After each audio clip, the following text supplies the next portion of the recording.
Hi there, I'm Clifford Bates, and welcome once again to reading Montesquieu's Spirit of the Laws.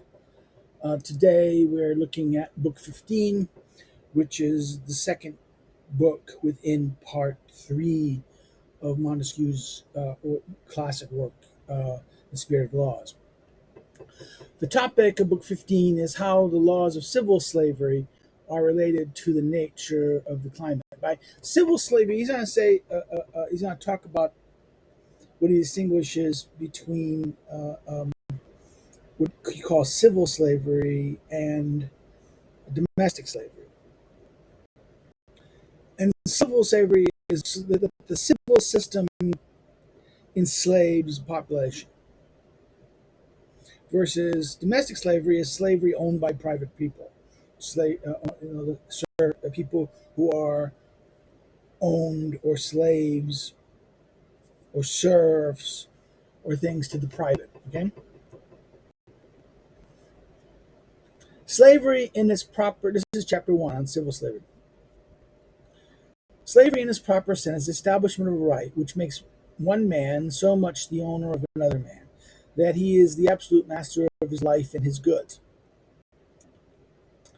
It is not good by its nature. In other words, this idea. Um, it is useful neither to the master nor to the slave. Not to the slave because he can do nothing from virtue. Not to the master because he contracts all sorts of bad habits from his slaves, because he imperceptibly grows accustomed to falling in with all the moral, accustomed to failing in all the moral virtues, because he grows proud, curt, harsh, angry, voluptuous, and cruel. So this idea is that the idea is this is where Jefferson in his Notes in Virginia talks about the problem of slavery, right? And the idea that slavery is not good for the slave because the slave is a product of someone else, and he can't do. He has nothing from virtue. He can do nothing from virtue, and that means his ability to virtue means our ability to act well, act good. He's removed of all power of autonomy of will, and because of this, it's bad for this master because he gets all sorts of bad habits from his slaves. And what happens is he impetuously grows accustomed to failing in all moral virtues, and he said, because he grows proud, harsh, angry, voluptuous, and cruel. And I'll continue, second paragraph.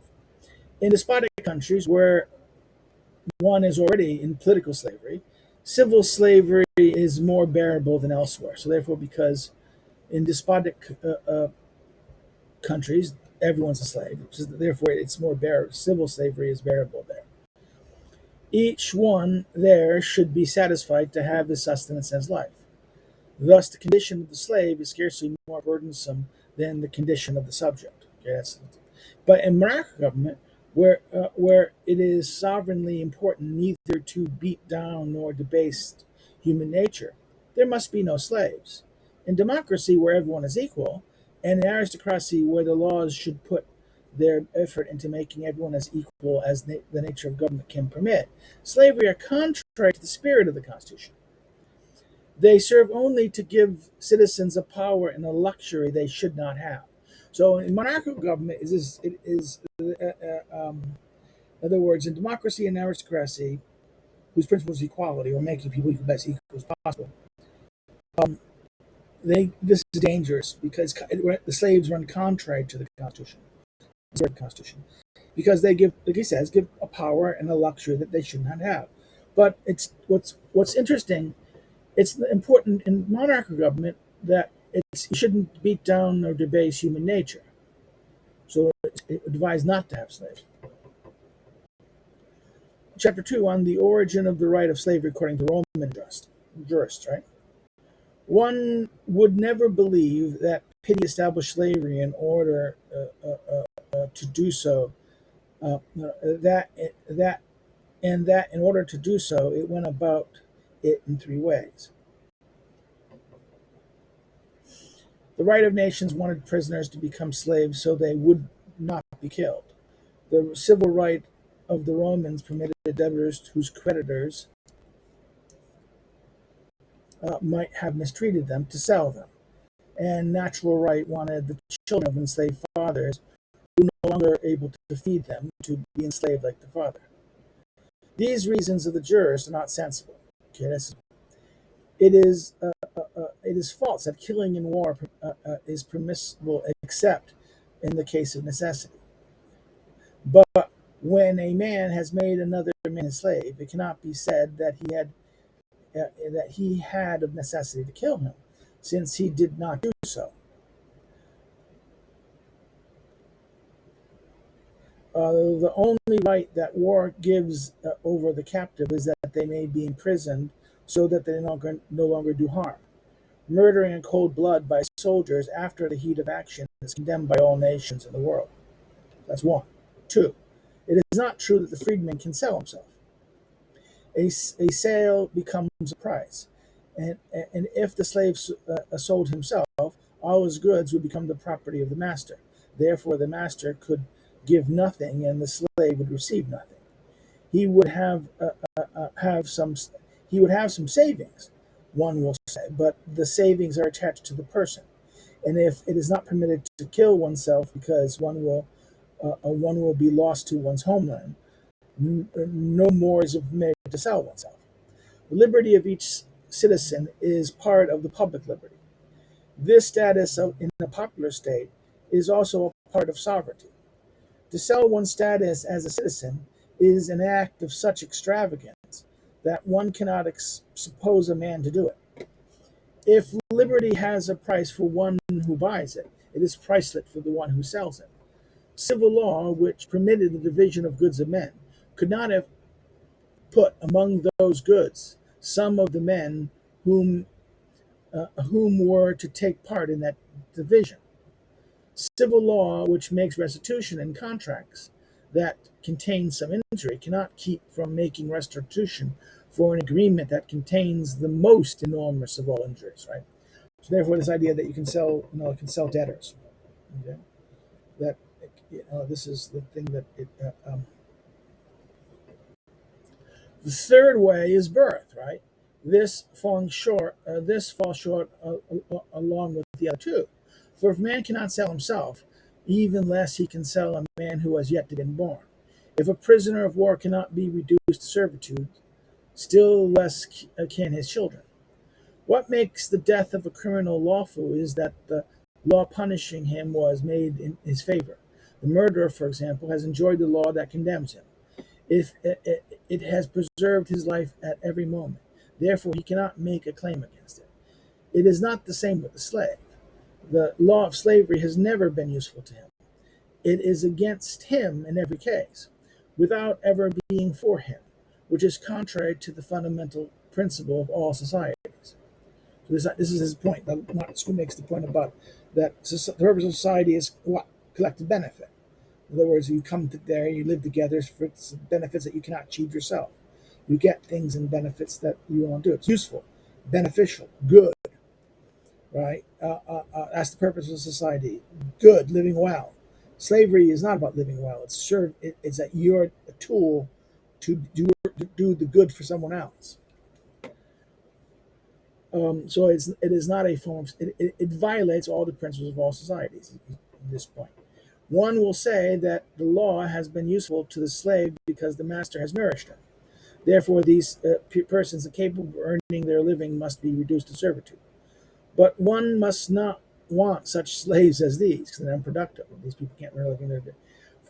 As for children, nature has given milk to mothers, has provided for their nourishment, and remains the remainder of their childhood is so nearly at the age when they have the greatest ability to make themselves useful that one could not say that he who nourished him, even though he was their master, giving them anything. Moreover, slavery is opposed to civil right as to natural right. So his point is that because the idea of civil right is the idea of what is the purpose of society, right? Natural right is what nature says. What civil law could not keep a slave from fight since he is not in society and consequently civil laws are not his concern. He can he can be um, he can be restrained only by a family law, that is, by the law of the master. So therefore, private law, not really civil law in that sense. Moreover, slavery is opposed to civil right as it is to natural right. So therefore, natural right since it violates the principle of justice, it is also opposed to civil right, the rights and orders of civil society, and only can rest itself on family law, the right of the households. In other words, that is the law of the master. Chapter 3. Another origin of the right to slavery. As soon as I say that the right of slavery comes from the scorn of one nation receives for another, founded on the difference in customs. Lopez de Gama says that the Spanish found close to San Marie baskets in which the inhabitants had put produce. There were crabs, snails, crickets, and grasshoppers. The victors treated this as a crime in the vanquished. The authors claim that the right that made the American slaves of the Spaniard was founded on this, not to mention the fact that they smoked tobacco and that they did not cut their beards in the Spanish fashion. In other words, different customs, different things. In other words, this is that scorn that we didn't do them the same. Knowledge makes men gentle, and reason inclines them towards humanity. Only prejudice causes these to be renounced. So genteel and humanity is only through prejudice. As knowledge makes men gentle, reason inclines them to humanity. This reveals the kind of liberalism of Montesquieu in that sense, right? Chapter 4. Another origin of the right to slavery. So one was those three: the Roman string of conquest, of selling debtors, and that keeping the children of debtors with the fathers, right? Um, the next was contempt, prejudice. Right, he says. Now he says another origin of the right of slavery. As soon as I say religion, as I would as soon say that religion gives to those who profess it the right to reduce to servitude those who do not profess it, in order to work more easily for the propagation. Okay, this is concrete religion. Those who don't believe it, those who believe versus those who don't believe. This is the right kind of right. It was this way of thinking that encouraged the destroyers of America in their crimes. On this idea, they found the right of making so many people slaves for those brigands who absolutely wanted to be both brigands and Christians were very devout. Were very devout. In other words, the Spanish things. Louis XIII was extremely pained by the law of making slaves of the Negroes in his colonies. But when it had been brought fully to his mind that this was the surest way to convert them, he consented to it. So religion, right? Chapter 5 on slavery of Negroes. If I had to defend the right we were making, we had of making Negro slaves, here is what I would say. So remember, he's now giving the best argument for it. Okay, it's not necessary. If I had to defend this, this is how I would make the case for it. Okay, the peoples of Europe, having exterminated those of America, had to make slaves of those of Africa in order to use them to clear so much land. Sugar would be expensive if the plant producing it were not cultivated by slaves. Those concerned are black. Those concerned are black from head to toe, and they have such flat noses that it is almost impossible to feel sorry for them. In other words, the idea that they're so different, they're so other, they don't look like us. We don't have any sympathy towards them in that sense, attachment to them. He's saying one cannot get in one's mind that God, who is a very wise being, should have put a soul, above all a good soul, in a body that is entirely black. Again, this is a perception, this is a prejudice that we think black is bad, light, black, light is good, black is bad, right? This is a very much, and this is not, and therefore the idea that they're so black, therefore opposite of light, right? Um, it is natural to think that color constitutes the essence of humanity, that the people of Asia who make eunuchs continue to deprive blacks of their likeness. to us in more distinctive ways. In other words, they kill them. The Asians butcher the black. They castrate the black males, right? Make eunuchs of the black slaves so that they can't be black children. Um, the one can judge the color of the skin by the color of the hair, which among the Egyptians, who are the best philosophers in the world, was of such great consequence that they had all the redhead men who fell in their hands put to death. Okay, right? A proof that Negroes do not have common sense. A proof that Negroes do not have common sense is that they make more of a glass more that they make more of a glass necklace than one of gold, which is of greater consequence among nations having police, I mean, having morals, mores, and commerce. Right, this is commerce too. Right, mores, social trains, interaction with each other, but also commerce. Right, and in other words, they make more of a glass necklace than a gold one. Okay, this is again, this is common that they don't value the things we value. Right, it is impossible for us to assume that these people are men because we they were men. Assume they were men once would begin to believe that we ourselves are not Christians. Right. Again, this is irony. This is he's being a little ironic here. He's suggesting that, well, if we don't believe we don't believe they're men, because if we believed they were men, we assume that they were men, then we'd have to assume we're not Christian. Petty spirits exaggerate too much the injustice done to Africans, for it is for it were, as they say, it would not have occurred to the princes of Europe, who make so many useless arguments with one another, to make a general one in favor of mercy and pity. So therefore, this is very interesting that we don't treat ourselves well. We fight over and squabble over this, the Prince of Europe. So why are they complaining about that? We're not having an argument in favor of the Africans, right? So again, he's being ironic. This is an irony here for Montesquieu. Chapter 6, the origin of the right of slavery. It is time to seek the true origin of the right of slavery. It should be founded on the nature of things. Again, this is Aristotle. He's kind of echoing Aristotle's things. Let us see if there are cases where it does derive from this. In every despotic government, it is easy to sell oneself. Their political slaves more or less annihilate civil liberty. Mr. Perry says that the Muscovites sell themselves easily. I know the reason well, because it is because their liberty is worth nothing. In Occam, everyone seeks to sell himself.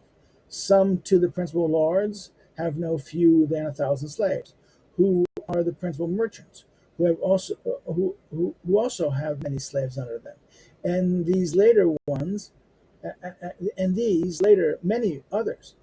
They are inherited and they traffic in them. In these states, the freemen, who are too weak to oppose the government, seek to become slaves of those who tyrannize the government. Okay, right?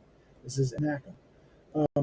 Here lies the just origin, the one conforming to reason, of the very gentle right of slavery that one sees in some countries. And it has to be gentle because it was founded on free choice of the master, a choice a man makes of his own utility, and which forms a reciprocal agreement between the two parties. In other words, they become slavery because they don't have power. They rather be slaves to the powerful than to be free and be subject to be tyrannized by them. Chapter 7, another origin of the right of slavery. Here is another origin of the right to slavery, and even that of cruel slavery seen among men. There are countries where the heat invigorates the body and weakens the courage so much that men come to perform an arduous duty only from fear of chastisement. Slavery there runs less counter to reason, as the master is as cowardly before his prince as his slave is before him. Civil slavery there is again accomplished by political slavery. In other words, his point is that they have to use to get people to work, to get people to do anything. You have to use fear and coercion. Therefore, the agents and the people who are the masters are doing this more out of fear of their master, the ruler. Aristotle wants to prove that they're slave by natures, and what he says scarcely proves it. In other words, this Aristotle's book one, chapter 4, about natural. In fact, you would say they're mental retards and things like that. The people who don't have ability to make decisions, they're not really that useful in that fact. I believe that if there are any such, they are those whom I just mentioned. In that sense, the things he just mentioned there about the people who are just so lazy and that they need to have it. But all men born equal, one must say that slavery is against nature, although in certain countries it may be founded on natural reasons. And these countries must be distinguished from those in which even natural reasons reject it, as in the country of Europe where it has been routinely been abolished. Plutarch tells us in his Life of Numa that there were neither master nor slaves in the age of Saturn. In our climate, Christianity has brought back that age. So therefore, Numa was neither master nor slave, and Christianity brings back the age of Numa. It's Christianity that critiques against slavery, but as well, it will be the instrument of Christianity. He argues that religion is the reason why slavery happens, right? Chapter 8, the uselessness of slaves among ourselves. Therefore, natural slavery must be limited to certain particular countries of the world. In all the others, it seems to me that everything else can be done by freedmen, however arduous the work that society requires it. So therefore, it's a question of climate, he says, right? What makes me think this? What makes me think this is that before Christianity had abolished civil servitude in Europe, work in the mines were regarded was so arduous that one believed it could only be done by slaves or criminals. But today, one knows that men employed there live happily. One has encouraged his profession by small privileges.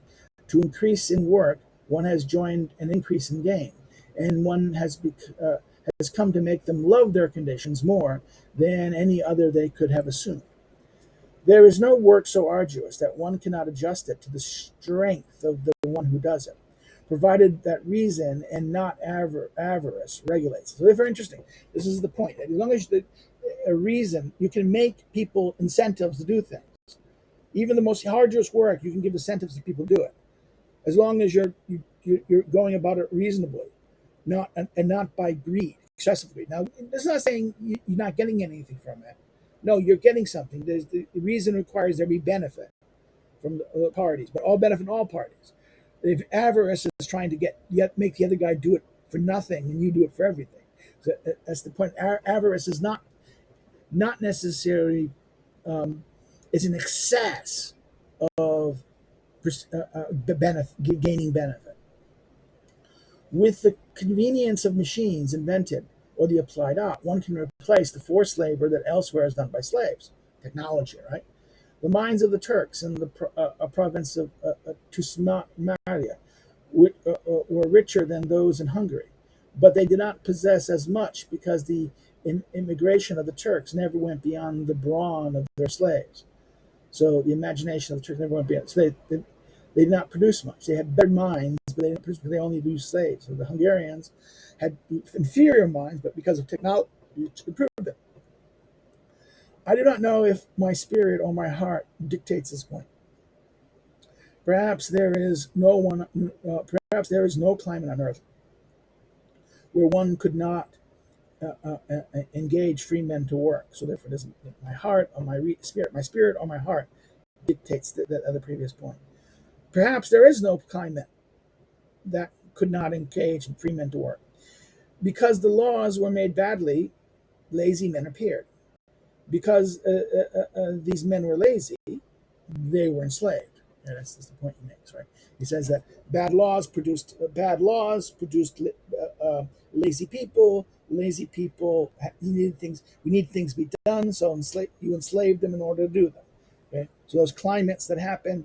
Remember, goes back all the way to that point about what a good legislature versus a bad legislature should do in regards to the climate and how you should fight the evils against it, right?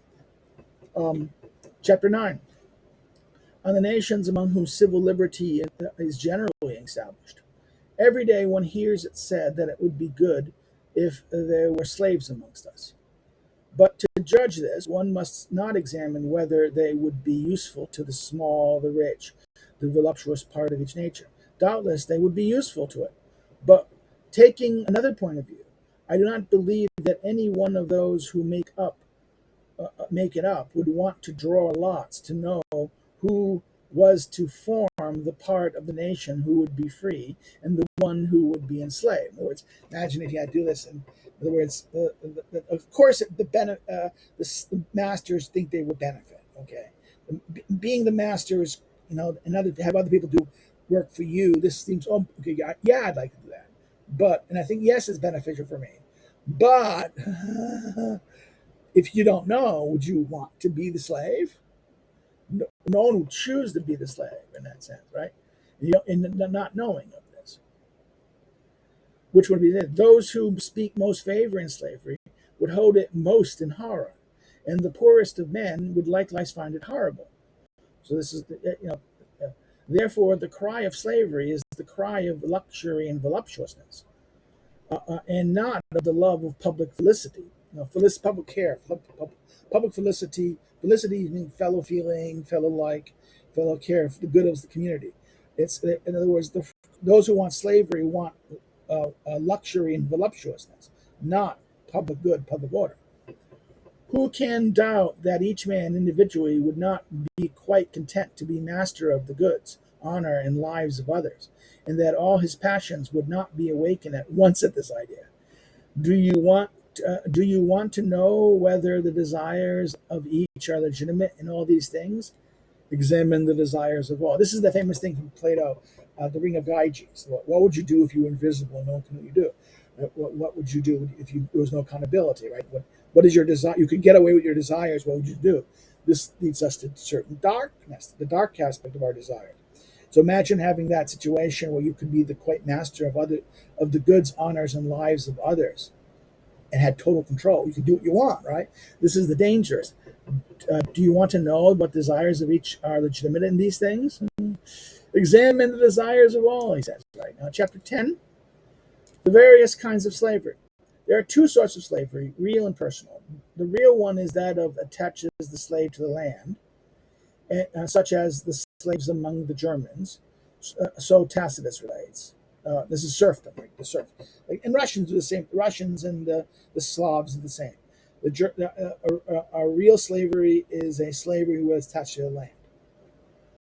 They held no office in the household. They returned a certain quantity of grain, livestock, and cloth to their masters.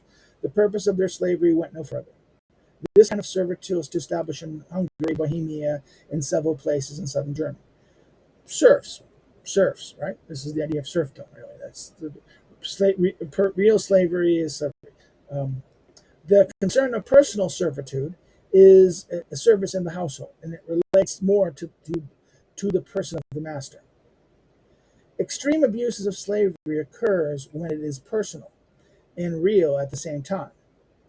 Such was the servitude among the Helots, among the Lacedaemonians, the Helots and the Spartans, right? They were subject to all the work outside of the household and all sorts of insults within the household. This helotism is contrary to the nature of things. Simple people have only real slavery because their women and children do the domestic work. Voluptuous people have personal slavery because luxury requires the service of slaves in the house. Now, helotism unites the same person, the slave established among the voluptuous people, and the one established by the simple people. So, okay, on chapter 11, what the laws ought to do in relation to slavery. But whatever the nature of slavery, civil laws must seek to remove, on the one hand, its abuses, and on the other, its dangers. In other words, again, civil laws, what must do what? It must remove its abuses and its dangers. What dangers? The threat of it to the system. Chapter 12, the abuse of slavery. In Manhattan states, one is not only the master of life and goods of their female slaves, but also what is called their virtue or their honor. One of the misfortunes of these countries is the larger part of the nation exists only in order to serve the voluptuous of the other. This servitude servitude is rewarded by the laziness of such slaves are given to enjoy, which is another misfortune of the state. This laziness makes the seregos, the harems of the East, delightful places even for those whom against they were made. People who fear only work can find their happiness in these tranquil places. But one sees that in this way one runs counter even to the spirit of slavery in which slavery was established. In other words, it produces laziness, and slavery was established to get things done, right? Reason wants the power of the master not to extend beyond things that are of service to him. In other words, does not want to extend beyond the things that are service to him. In other words, slavery needs to power of the master should be doing what is useful service to him. Slavery must be for utility, not for voluptuousness. The laws of modesty are part of natural right and should be felt by all nations in the world. So therefore, modesty is tied to natural right, and this should be common, right? For if the law that preserves the modesty of slaves is good in these states, where unlimited power marks everything else, how will it be in monarchies? How will it be good in republican states? In other words, a provision of the laws of Lombard seemed good for all government. If a master debauches the wife of his slave, both of them will be free. This tempting is admirable for preserving and checking the incontinence of masters without doing too much severity. I do not see that Romans had a good police in this regard. They gave rein to the incontinence of masters in a way that even deprived their slaves of the right of marriage. The slaves were the meanest part of the nation, but mean as they were, it was good for them to have moors, and further, by denying marriage, one corrupted the marriages of citizens. In chapter 13, the dangers of large numbers, pardon, the dangers of large numbers of slaves.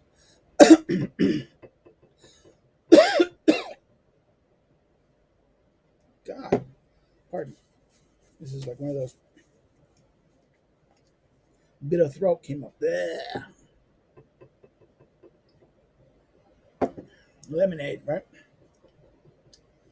The dangers of large number of slaves. Having a large number of slaves has different effect on various governments. It is not a burden on despotic government. Political slavery established in the body of the state makes civil slavery little felt. Those who are called freemen are scarcely more free than those without this status.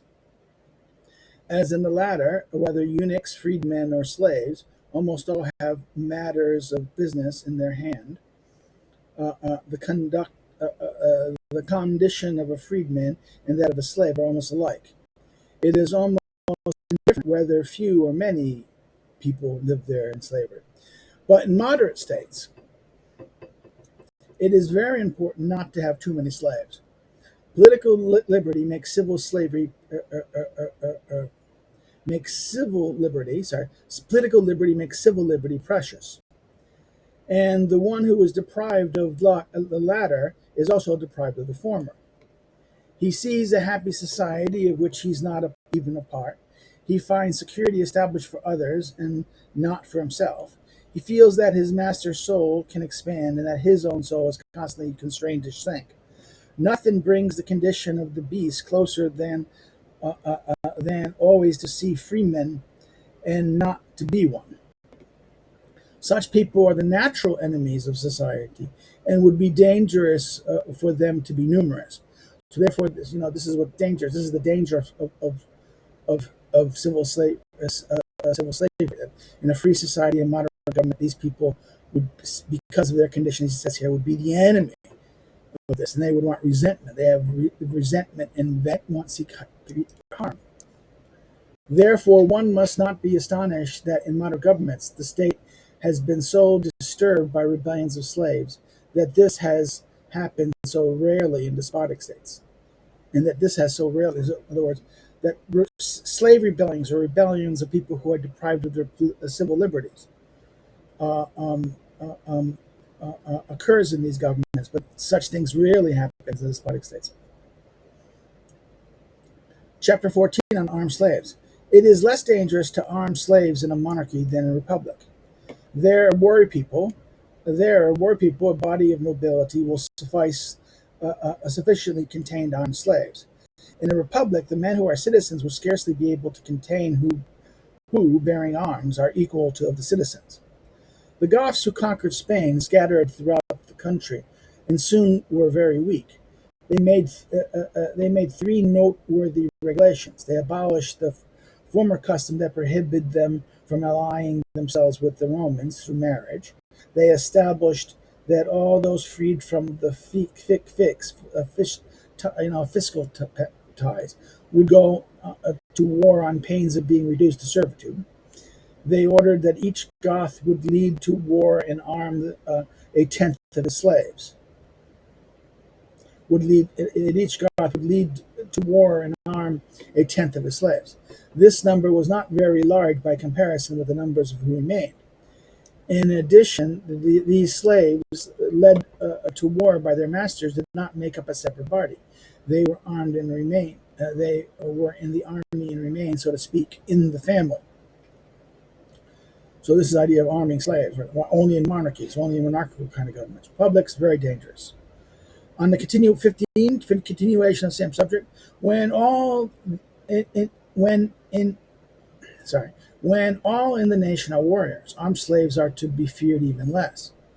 By the laws of the Rimni, a slave who stole something had been put down was subject to the penalty one would have inflicted on a free man. But if he took it by violence, he was obliged only to restore the stolen thing. So therefore, this would be stole something that would be treated. But then, among the Rimni actions whose principle was courage and strength were not odious. They made use of their slaves in their wars. In most republics, one has always sought to beat down the courage of slaves. The Emeni, sure of themselves, sort of increasing the audacity of their own. Always armed, they feared nothing from their slaves. These were the instruments of their brigandage and of their glory. Chapter 16. Precautions to take in moderate government. So this is what are the precautions that moderate government should take regarding slavery? In the moderate state, the humanity one has for the slaves will be able to prevent the dangers one could fear from there being too many of them.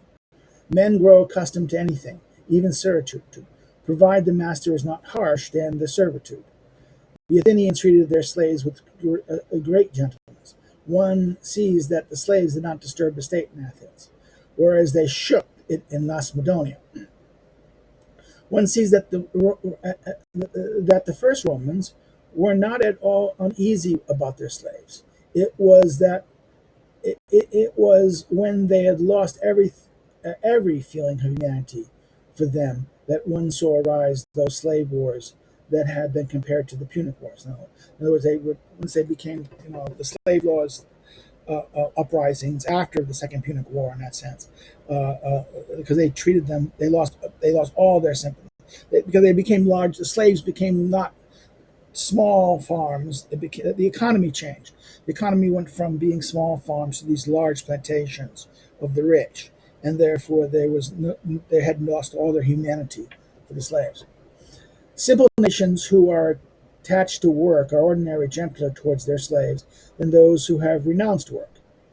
The first Romans lived, worked, and ate with their slaves. They were gentle and fair to them. The greatest penalty they inflicted on them was to make them walk before their neighbors with a forked stick on their back.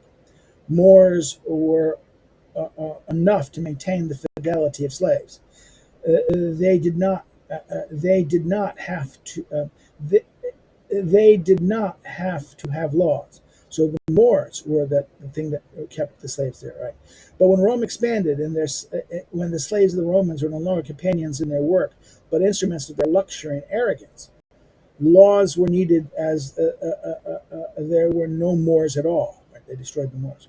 There had even to be terrible laws in order to establish security for these crew masters who lived among their slaves as even among enemies. One made the Senate consult Silenium, and other laws, which established that when a master was killed, all the slaves under the same roof within earshots would, without distinction, be condemned to death. Those who, in this case, gave refuge to a slave to save him were punished as murderers. Even the slave whose master had ordered him to kill him and who obeyed was guilty. The one who had not kept the master from killing himself was punished. If a master was killed while traveling, one put to death those who remained with him and those who fled. All these laws were applicable even to those whose innocence was proven. Their purpose was to give slaves a prodigious respect for their masters. The laws were not dependent on civil government, but on the vice and imperfection of civil government. They were not derived from the fairness of civil laws because they were contrary to the principles of civil law. They were properly founded on the principle of war, except that the enemies were in the bosom of the state. The Senate consults, Silenianum,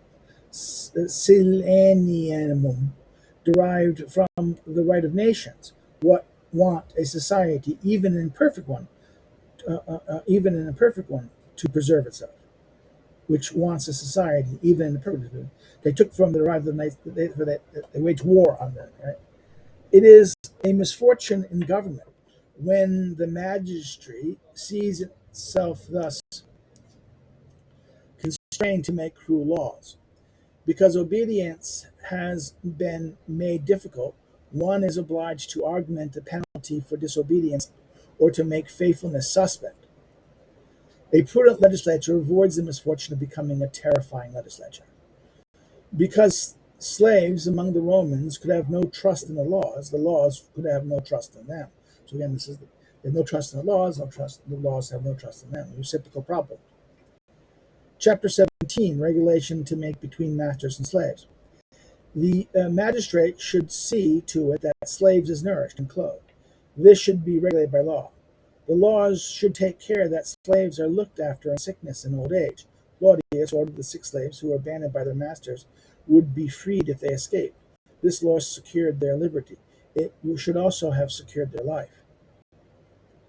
When the laws permit the master to take the life of his slave, it is a right he should exercise as a judge, not as a master. The law must order formalities which remove suspicion of violent actions. In Rome, when fathers were no longer permitted to put their children to death, the magistrate imposed the penalty that the father wanted to prescribe. Like usage would be reasonable between masters and slaves in countries where masters have the right of life and death. Under the laws of Moses were very crude. If someone beats his slave and the slave dies under his hand, he'd be punished. But if the slave survives a day or two, he would not be punished because it is in his silver. Would not be punished because it is in his silver. What a people whose civil law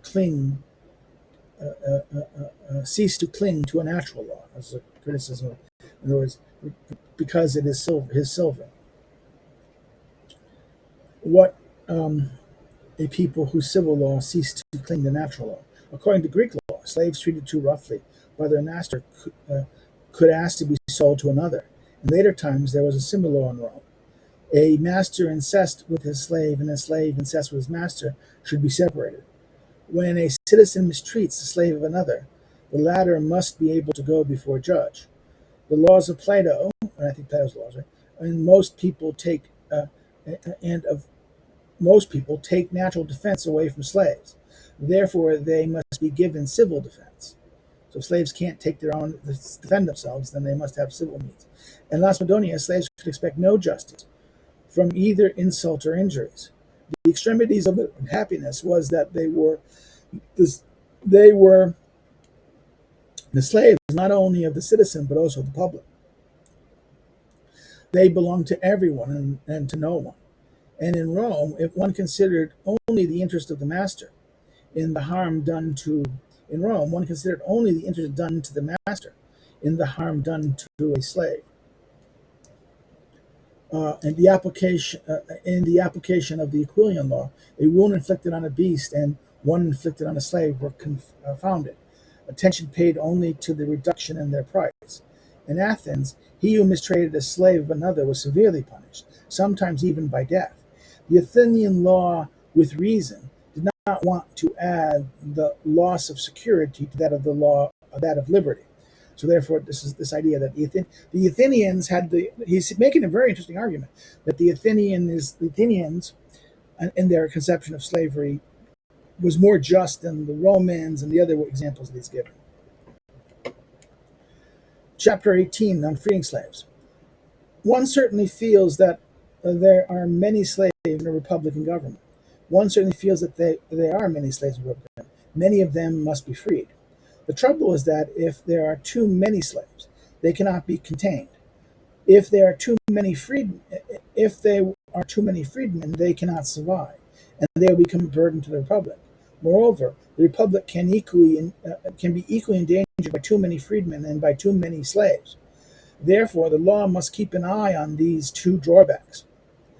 The various laws in the Senate consults made in Rome for and against slaves, sometimes to hamper, sometimes to facilitate the freeing of slaves, makes their uneasiness in this regard easy to see. There were even times when one did not dare make such laws. When under Nero, the Senate was asked to permit the patron to return ungrateful freedmen to servitude, the emperor wrote that particular suits were to be judged and nothing general was to be enacted. I scarcely know how to say which regulation a good republic should make on this matter. It depends too much on circumstances. Here are some reflections. Slaves must not be freed suddenly and in considerable numbers by general law. One knows that among the Volscians, when the freedmen became masters of the voting, they made abominable laws, giving them the right to be first alive with girls who married freeborn men. There were various ways to induce new citizens into the republic imperceptibly. The law can favor saving and putting the slaves in a position to buy their liberty. They can set the terms of servitude, as those of Moses, which limited the servitude of Hebrew slaves to 6 years. It is easy each year to free a certain number of slaves among those who, by their age, health, or industry, will have the means of earning a living. One can even heal the ill you can even heal the ill at its root, as the greater number of slaves are bound to the various employments given them, transferring to the freeborn a part of their employments, for example, commerce or navigation, decreasing the number of slaves. When they are many freedmen, the civil law must specify what they owe to their patron, or the contract of emancipation must specify these duties for them. One fee, in other words, if they're going to have this thing, they buy their freedom of this. These must be specified. The obligations and things like this must be specified by this. One feels that their condition should be more favored in civil states than in political states, because even in popular government, power should not fall into the hands of the common people. In other words, this is why one feels the condition should not determine the common people should not determine this issue. This is like in Rome, where there were so many freedmen. The political laws in their regard were admirable. They were given little and excluded from almost nothing. They certainly took part in legislation, but they almost never influenced the resolution that were taken. They could hold posts and even belong to the priesthood, but this privilege was in a way rendered empty by the disadvantage they had in their elections. They had the right to enter into militia, but to be a soldier, one had to be in a certain census. Nothing kept freed men from uniting by marriage with freeborn families, but they were not permitted alliance with senators' families. Finally, the children were not freeborn, although their children were freeborn, although they themselves were not. So this is this idea of how you can emancipate and do things. Number 19, freemen and eunuchs. Thus, in the government of many, it is often useful for the condition of freedmen to be slightly below that of the freeborn, and for the law to work to remove their aversion to their condition. But in the government of one alone, while luxury and arbitrary power reigns, there is nothing to be done in this regard. The freedmen are almost always above the freedmen. The freedmen are above the freedmen. In other words, they were given some power like this. They dominate in the court of the prince and in the palaces of important men. And they have studied the weaknesses of their masters and not his virtues. They make him reign not by his virtues but by his weakness. Such men were the freedmen in Rome at the time of the emperors. Right, the idea that the slaves were freed. In other words, it's what they say. Oh, you Americans did bad things by keeping the ex-slaves. Well, this is natural for republics. Republics have to do that. They have to do that. Why? Because they need to make sure until the generation. In other words, they have to do this because the resentment. Because they know they have. If they're above the freemen, the former slaves who now free are above that. They knowing those who have power and those people who have power, they become very much able to manipulate them more than the average citizen, the freeborn. And therefore that's why it's very dangerous in that sense, right? When the principal slaves are eunuchs, despite the privilege according to them, they can scarcely be regarded as free men, for they cannot have families. They are not bound to a family by their nature, and it is only a kind of fiction one can regard them as citizens. That's even this. Eunuchs. In other words, okay, that says something also. Okay, the eunuchs, it's a fiction that grants them a kind of citizen. Nevertheless, there are countries where they are given all the magistrates. In Tonkin, Dampier says, all the civic and civil madrons are eunuchs. They have no family, and although they are naturally avarice, the master or the prince profits in the end from their very avarice. In other words, this is the point. That because they cannot have families, their avariceness benefits the prince, because who collects it after the prince will take it. The same Dampier tells us that in this country, eunuchs cannot do without wives, and that they marry. This law permitting them to marry can be founded only on one hand on the consideration one has there for such people, and on the other hand on the scorn one has there for women. In other words, you allow the eunuchs to marry, then the consideration on one hand there for these people, the eunuchs, and their ability to deliver things, and then and the scorn you have in women. Thus, one entrusts magistrates to these people because they have no families, and yet they are permitted to marry because they have magistrates. It is then that the remaining senses obstinately want to make up for those that are lost, and the enterprises of despair are a kind of enjoyment. Thus, in Milton's work, that spirit to whom only desires remain, beings filled with his degradation, wants to make use of his powerlessness. Right. This is G. What is that? This is G. This is Paradise Lost. Right. The devil. Right. That only desire remains. A being filled with degradation wants to make use even of his powerlessness. In the history of China, one sees a great number of laws that remove eunuchs from all civil and military employments, but they always return to them. It seems eunuchs are a necessary ill in the East. Okay. Again, this things. So now we'll stop here. We'll put your comments or questions below. So if you need to say something to me about issue about civil slavery and the social climate, please put it below. When I see that, I'll respond to it. If you like the video, like it, share it with others, put it on social media, get it like this. If you're not subscribed, subscribe. I've had a couple people go leave us, and then come back and leave us. So please subscribe, grow the channel. If you didn't like the video and thought there was a problem with it, you can just be said, but say so why in the video. For those who want to follow me on social media, you can follow the links below.